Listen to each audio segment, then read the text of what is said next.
And welcome everyone to CIE past paper.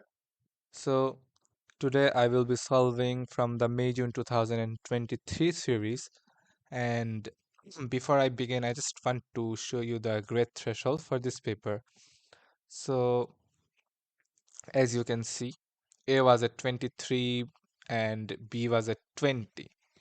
So it was a fairly an easy paper because the threshold was a bit high. Um, when compared to the 1-1 variant, as you can see. So yeah, let's get on with it. Let's see what was so difficult. Let's check it out. Number one, what is part of the economic definition of scarcity?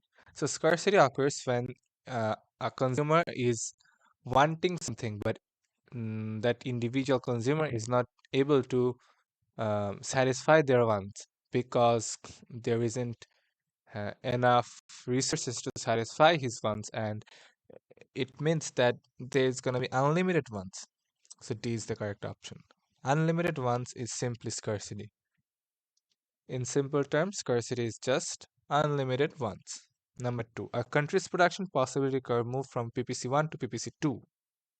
There has been a shift. So when does a shift occurs? It can occur when your the entire country's production capacity has increased. Okay, so country's production capacity increases when there is an increase in the supply side of the economy. So let's check it out. Better education can increase your supply side strengths, and it's gonna cause a shift in the PPC in an outward direction. So A and B is wrong. It's either going to be C or D because it has to be true.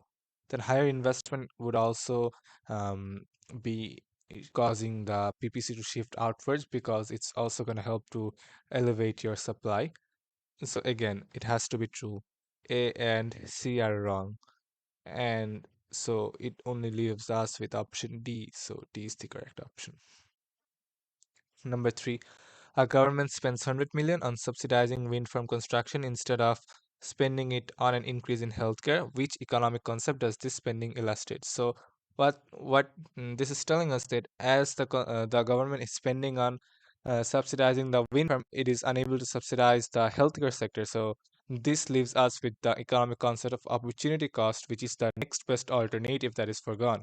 So over here, D is the correct option. Number four, what is an example of a macroeconomic indicator?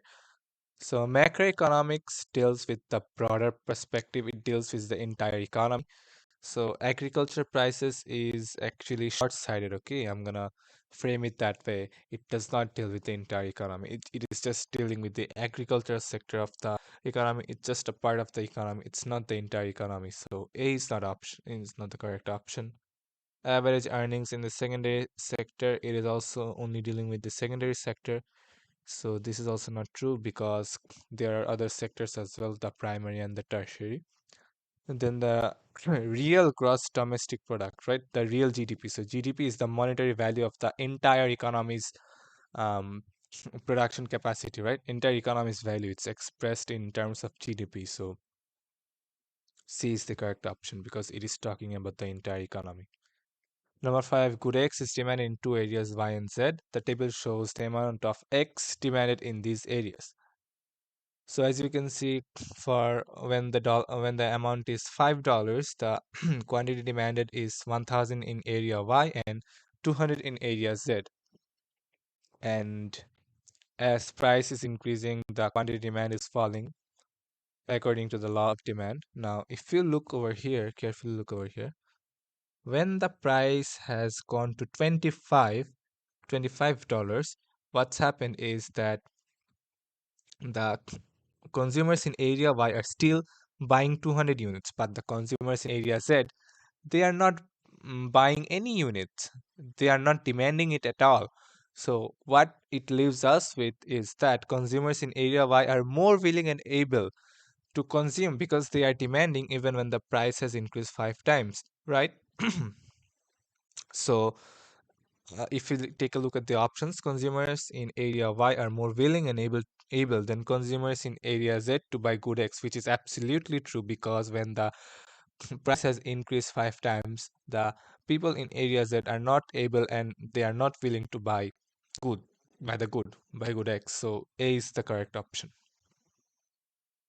Number 6, which price elasticity of demand would cause an increase in total revenue? So when does your total revenue increases? It increases when your product is demanded inelastic, right? When your product's demand is inelastic. I'm gonna draw two diagrams and explain why this is true. So this is the cause of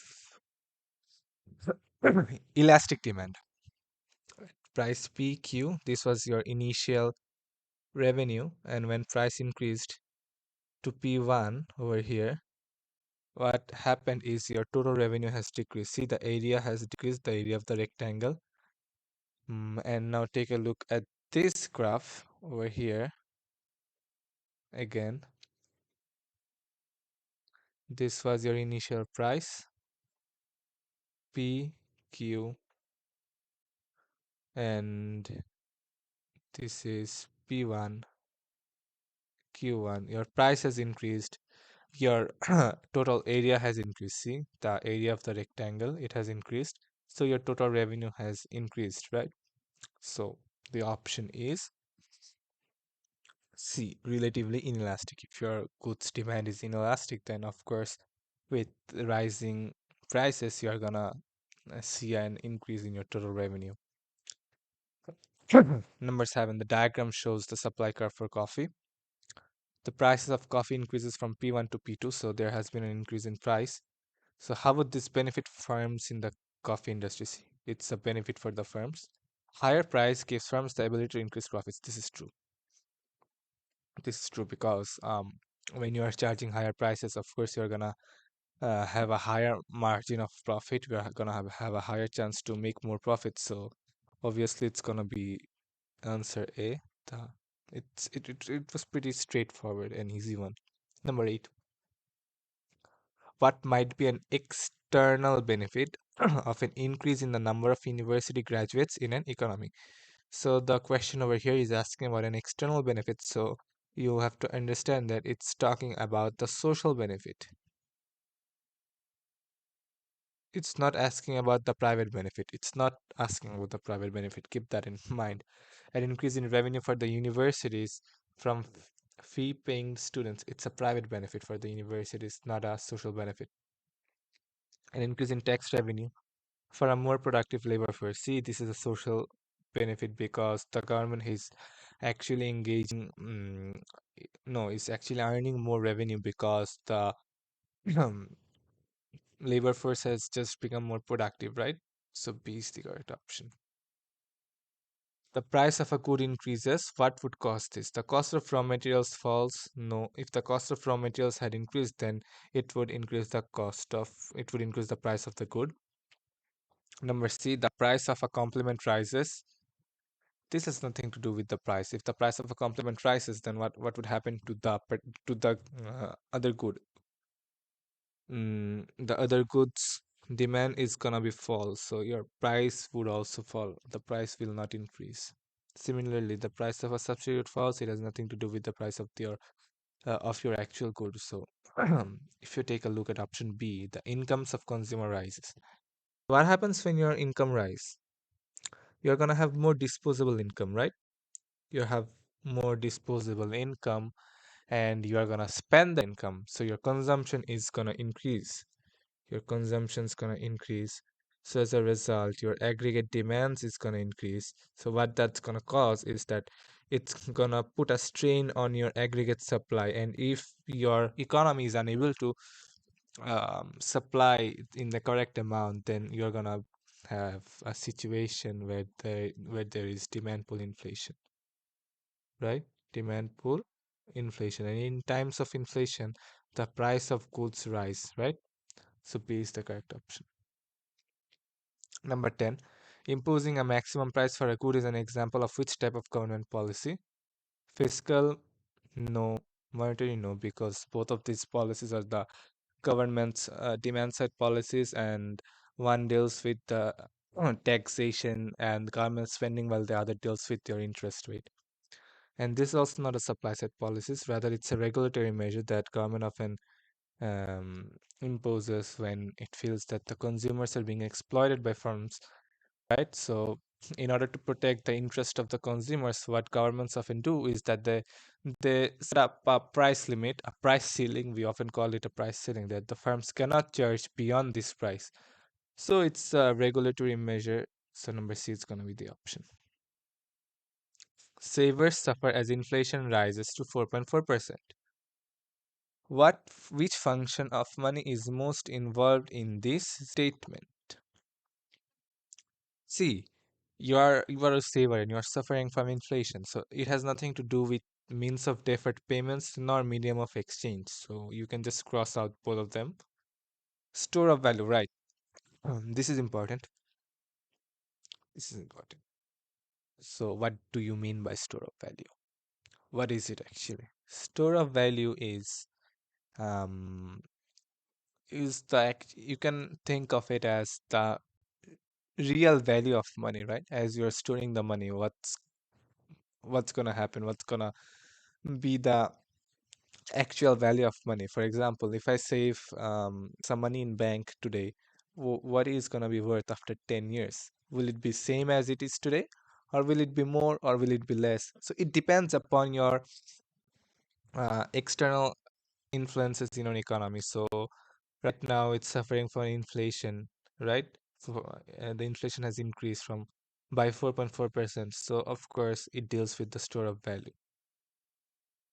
One of the functions of money is to act as a measure of value. So what does this mean? What does measure of value means?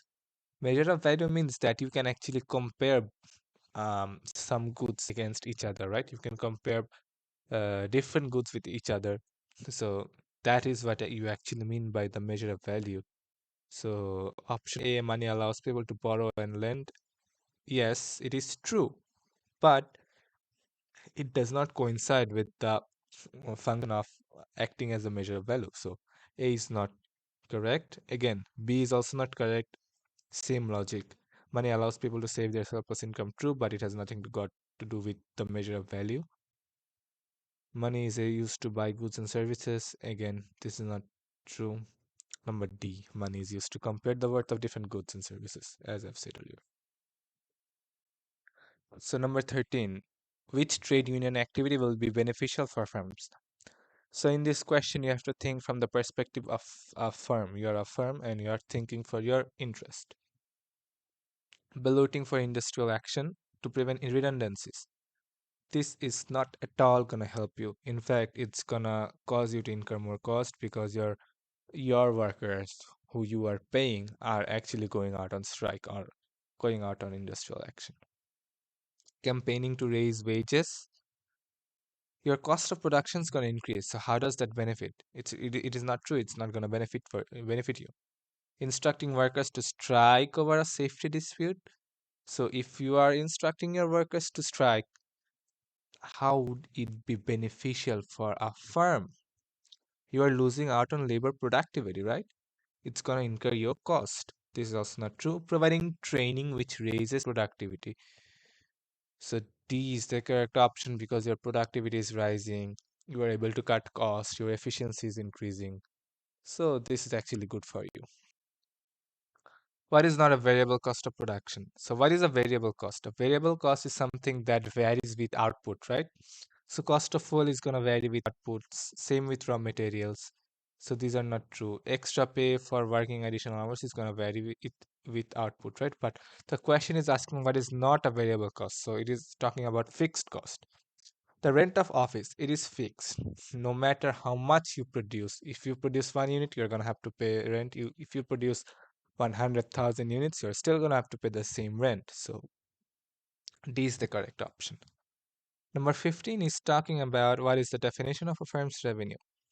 So revenue equals price into quantity sold actually, right? So A is the correct option, money received from sales. The amount of money we're receiving from sales. See, translate to the equation over here. So A is the correct option. Number 16 is what could cause internal diseconomies of scale for a firm. So internal diseconomies of scale is when the firm's long run average cost starts to increase, right? So this is the long run average cost curve. So beyond point Q, beyond this point, the firm is facing diseconomies of scale. And when it happens, is that a fall in demand for the products produced by the firm. It does not affect the average cost. It is an external factor. A merger with another firm that results in slower decision making. Okay, interesting. So what happens when the decision making has just become slower? So for example, think that a business needs to decide immediately, right? Whether it's gonna take a certain decision which is gonna benefit in the long term. So now now as the firm has merged with each other, the directors are consulting. They have hired specialists and they're talking about this situation. But in the meantime, what has happened is that another firm has taken advantage of this situation, and as a result, this particular firm has just lost its advantage. So what it is you're incurring your cost. So when you incur cost, it's gonna increase your long run average cost. So you're gonna suffer from these economies of scale. So B is the correct option. Number 17. A government decides to leave direct taxes unchanged but to increase indirect tax. What is this policy intended to achieve?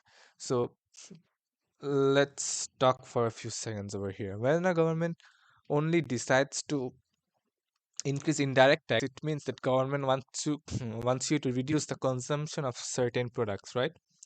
So let's see what we are dealing with. To increase the value of the exchange rate, to redistribute income from higher to lower income groups, to reduce a budget deficit, to reduce the rate of inflation.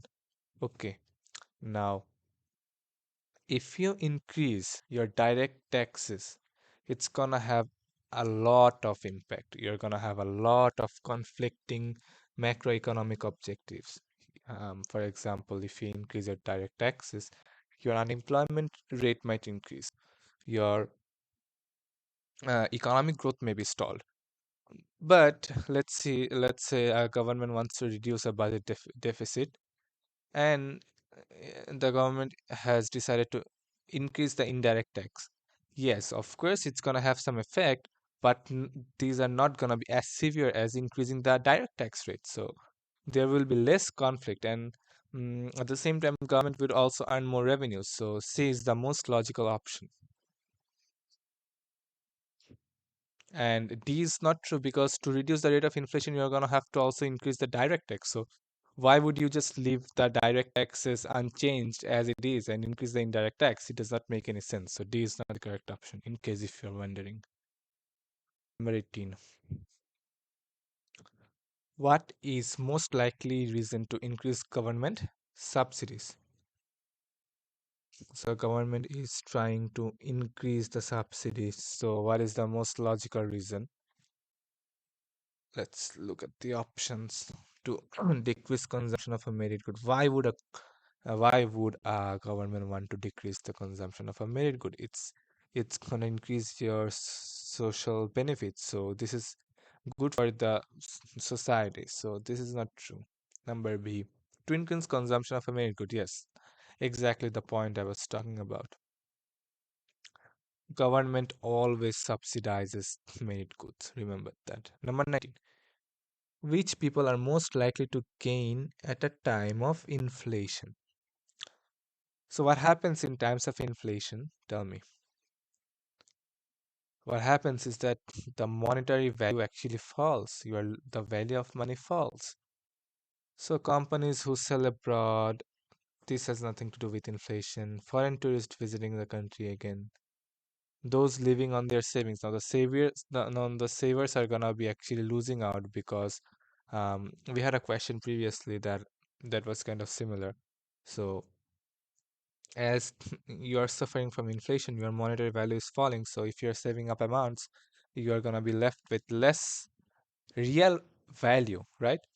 So this is also not true. Now, those who are repaying borrowed money. So let's say, for example, you had borrowed some money and you are repaying at an interest rate of 5% per year.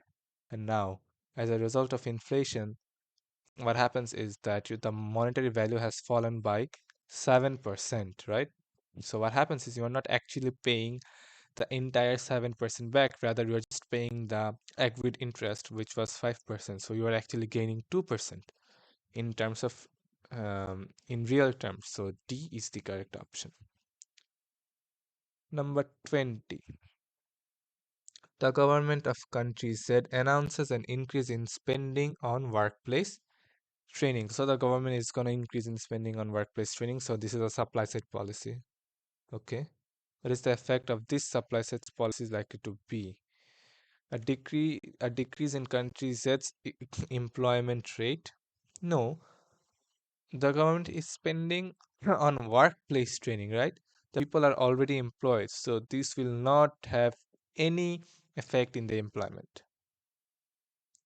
A decrease in countries Z's exchange rate? No. An increase in countries Z's economic growth rate? This can be true. An increase in countries Z's interest rate? No, these are not related. So this is true because um, when you are spending on workplace training, your labor or your workforce is becoming more productive, and a more productive labor force is gonna mean that there would be more innovation, there would be more products, and then the overall business, there would be more businesses in the economy. There may be new startups, right? So C is the correct option. It's gonna help to promote the economic growth rate. Number 21. Let's move to number 21. The table shows real GDP in US dollars for a country over a 3-year period, right? 3-year period. Year 1 it was 205, year 2 it was 215, and year 3 it was 219. So the GDP has undoubtedly increased. So what does the GDP data indicate for the country between year 1 and year 3? A reduction in the rate of inflation? No. If there was a reduction in the rate of inflation, then the GDP would have, I mean, there is no particular relationship between GDP and I mean, over here you cannot deduce any type of relationship because mm, when your GDP is increasing, it indicates that your economy is growing, and when your economy is growing, it indicates that there's a high chance that you are going to suffer from inflation rather than there would be a reduction in inflation. So A is not correct. Number B says that an increase in the rate of economic growth. Yes, this can be true, but we're not so sure whether it would be an increase, right? So, number C, the existence of economic growth. Yes, this is what I was telling. It is true.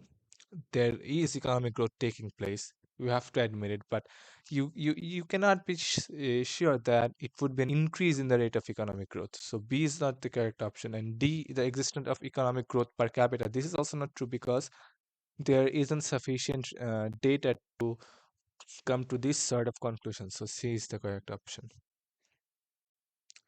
Number 22.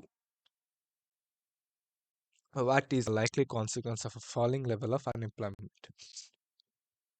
Your level of unemployment is falling. So what would happen? A rise in income tax revenue. This is the most obvious, right? So D is the correct option because more people are working, so more people are paying tax. 23. So number 23 says that the diagram shows Italy's unemployment rate and GDP per head. Okay, it's talking about unemployment rate and GDP per head. So the question is, when do Italy's unemployment and GDP per head rise at the same time? So both unemployment is also rising and GDP per head is also rising. Let's see. Let's take a look. So, sorry about that. So when is it actually rising? See, this is a part. It's falling, falling, falling, falling, falling, falling, falling, and then from 2000.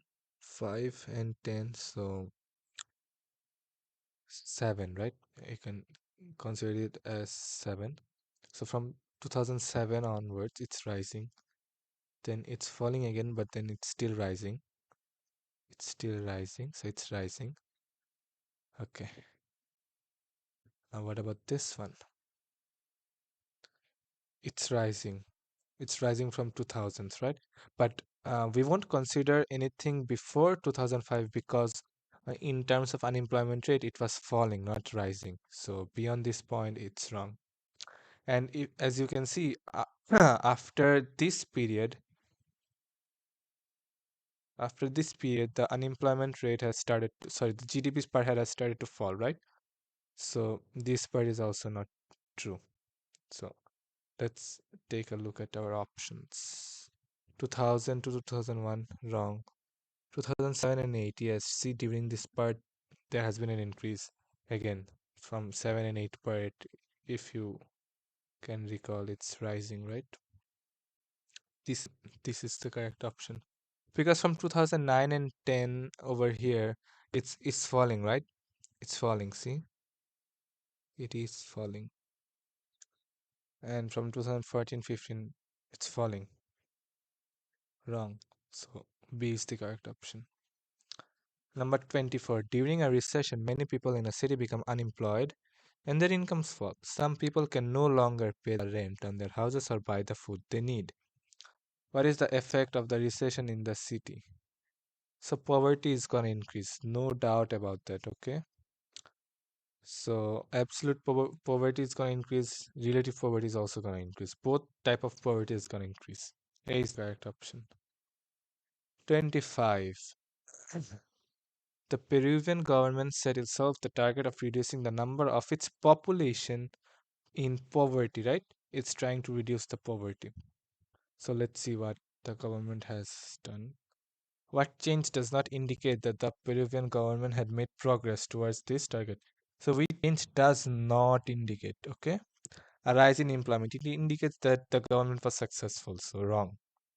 A rise in infant mortality. Now, a rise in infant mortality means that your economy is still underdeveloped. There is still lack of proper hygiene, proper healthcare.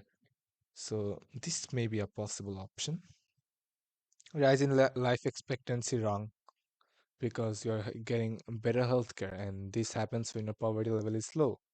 Rise in the level of adult literacy, again, rise in level of adult literacy is gonna indicate that your poverty rate has fallen.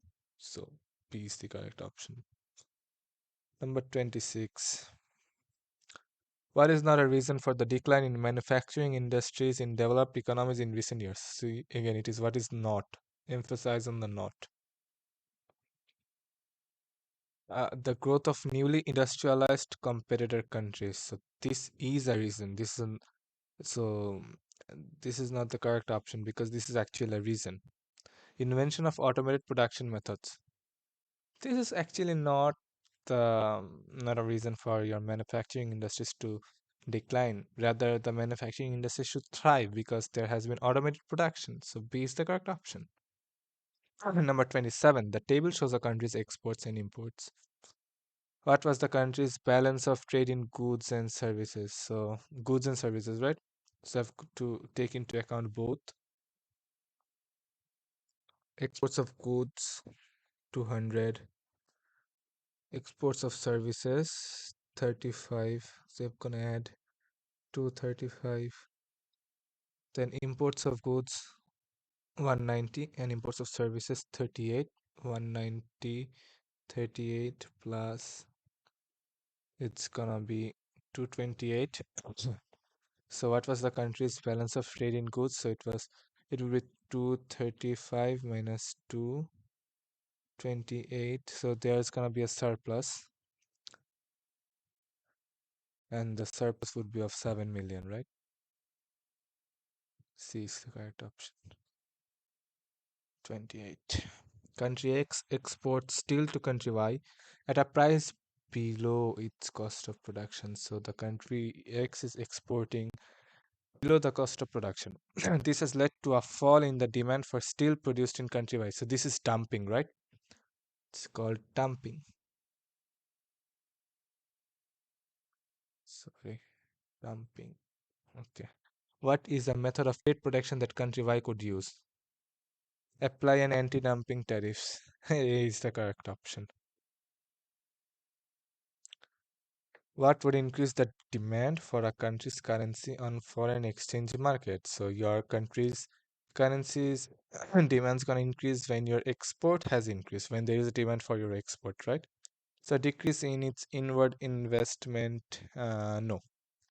When your inward investment has fall, it means that your economy is not growing that much. There is not much demand for your products, so you're not exporting much. So this is not true.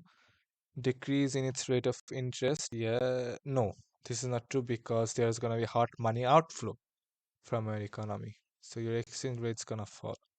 An increase in its exports. C is the correct option. Number 30. Country X has a persistent deficit on the current account of the balance of payments. Which policy measure is most likely to improve this situation? Which policy would help to improve this situation? Lowering import quotas. If you lower your import quotas, then what's gonna happen is that you are gonna be importing more, so there's gonna be less outflow of your reserves of your foreign exchange. So this would help to improve the situation, okay? And lowering income tax, lowering import tariffs, this would actually just make it worse. Lowering export subsidies make it worse. So it's the correct option. So yeah, as you can see, it was a little bit challenging at certain questions. For example, the question number 9, I think it was where most of the people has struggled. It was a good question. Then the graph question, this one, number 23, it was also quite challenging for most. So yeah, overall it was not that hard, but uh, pretty good paper. So that's it for today. See you in the next video.